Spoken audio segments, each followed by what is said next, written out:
মানুষের কাউন্টারগুলোতে পরিবহনের যাত্রীদের থেকে অতিরিক্ত ভাড়া নিচ্ছে কিনা সেই বিষয়ের জন্য আমরা অভিযান পরিচালনা করি। অভিযানকালে আমরা 3টি পরিবহনকে অতিরিক্ত ভাড়া নেয় আমরা যাত্রীদের অতিরিক্ত ভাড়াটা ফেরত দিয়েছি।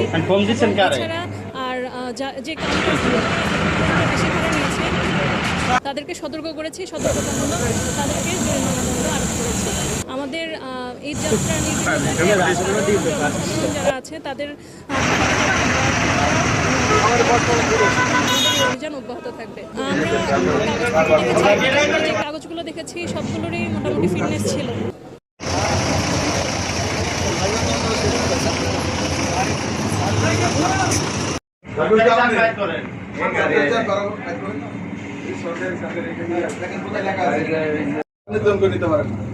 আপনি যদি ওই রোডটা যাইতে চান তাহলে আপনাকে বিআরটিসি কে রুট পারমিট দিতে হবে এবং বিআরটিসি ভাড়া নিতে